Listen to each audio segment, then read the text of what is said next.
Firstly, Guy, congrats on the 350 games. Have you had a bit of time to sort of reflect on what that milestone means to you? Yeah, look, it's just been an amazing thing, very humbling.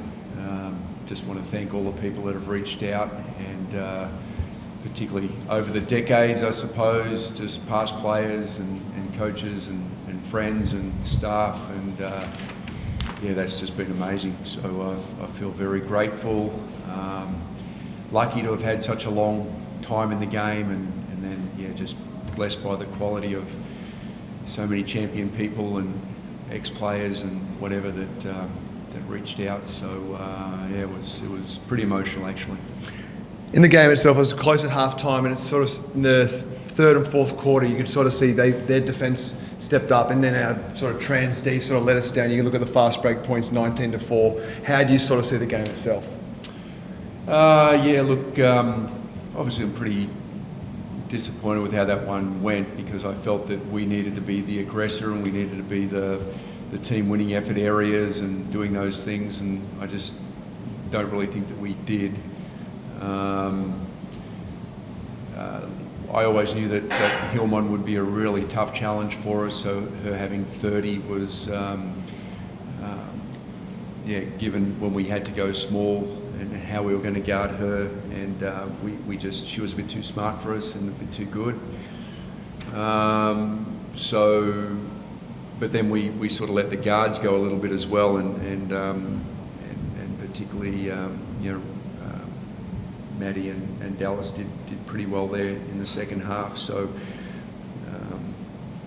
yeah, it wasn't really what we're after, but I mean it's just continually tactically.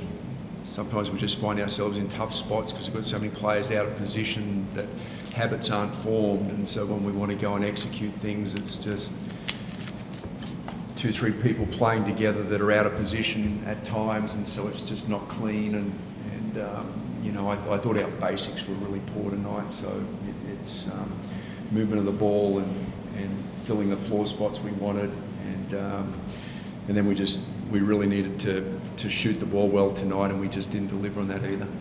Bonnie, first career start, congrats, and you did a double-double. How do you sort of see it out there? Yeah, we just didn't compete for 4 quarters. We had good moments, but yeah, we just need to compete for 4 quarters. And what do we sort of need to improve? Obviously, we got our first finals game at Bendigo, then we come back here in 7 seasons. What do we need to improve on before that first game in Bendigo? Yeah, we just need to stick to what Guy wants us to do, so our style of play, and yeah, compete for 4 quarters. Okay. Guy, how was your read on Bonnie's performance in her first career start? Look, I think she did great. I mean, you look at it, I mean, 11 points and 10 rebounds, so double-double, that's pretty good on the start. So look, for an 18-year-old, she's a young star, and I love her work rate and her desire to improve. She's going off to college, and so you know, we obviously really wish her well in that journey, and then hopefully we can reconnect once that's done. But yeah, no, she's a future star. You're going to hear a lot more about her. And Bonnie, I just also wanted to ask you, up against Maddie Rocci, a pretty tough opponent, I guess, in Opal today. Also playing against Abby Ellis last week, just who's come back from college. So how have you kind of found those battles? Yeah, they're very experienced players, and it's definitely a challenge, but I'm loving the challenge, so yeah. Yeah, and also again, double-double today, 4 steals as well. So how did you, I guess, make of your performance? First career start, like we've mentioned. Yeah, I just wanted to compete hard, obviously. You know, we've got a lot of injuries, so I just had to step up, I guess, and yeah, I just wanted to compete hard. Yeah, well, congrats on that. And Guy, for you, congrats on the 350 as well. I guess in this stage of your career, like Tess mentioned in the videos before, you've been coaching since before she was even born. So I guess like in this stage of your career, what just still excites you about coaching? Like what do you love about it?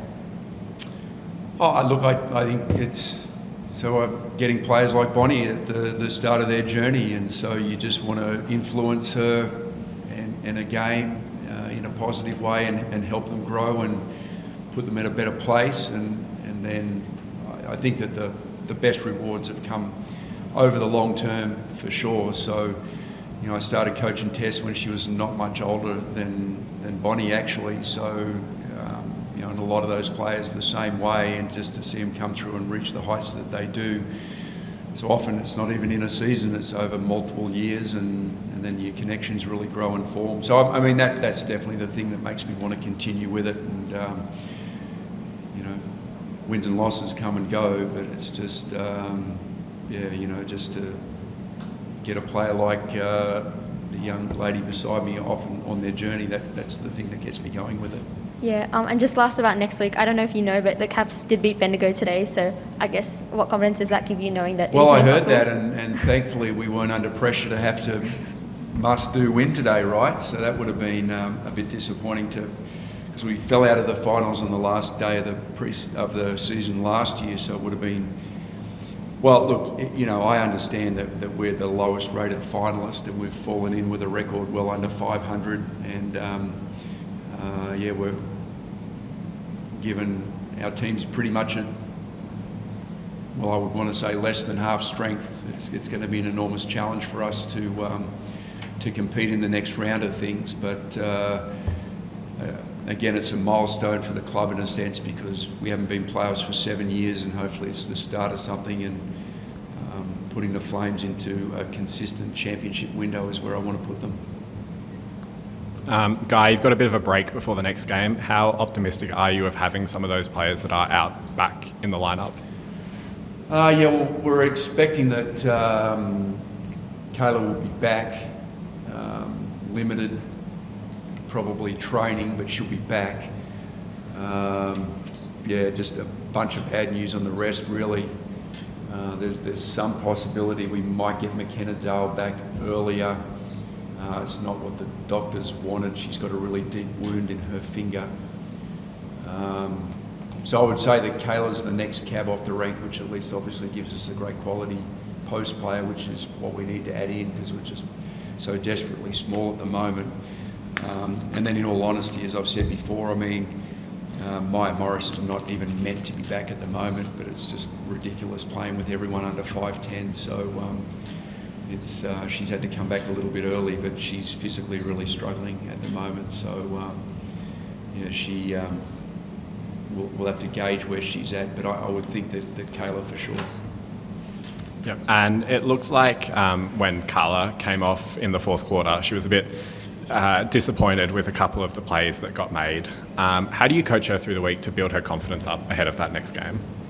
Well, I think that she's got some really good notoriety this season because of how hard she's played and her effort plays and just all the little glue things that make it go well for her. And I just sort of felt in the last few weeks that she's drifted or strayed off some of those things, and we just wanted to lock her back into that. And she's been outstanding for us this season because she started the year as a DP and then comes in and is logging big minutes, and she's a starter and giving away, 15, 20 centimetres to every opponent she's matching up on. I mean, credit to her in her first full season in the league. So it's tough, so we'll pick her back up, but it's, she's pretty down today.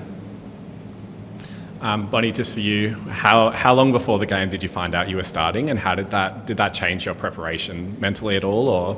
Well, I found out this morning, so. You found out yesterday, right? I thought it was this morning. It was yesterday. Pretty sure. Well, I just wanted to work really hard and Actually, no, she's right. I'll stand corrected because we found out about Celeste late. So she's right. It was this morning. My bad. It's okay. And looking forward to the next game, the first game of the finals. How are you feeling about that and being a part of a team that is going to the finals in your first season as well? Yeah, hopefully we get some of our injured players back on court. That will be really helpful. And hopefully we play a good 4 quarters. Thank you, guys. Thank you.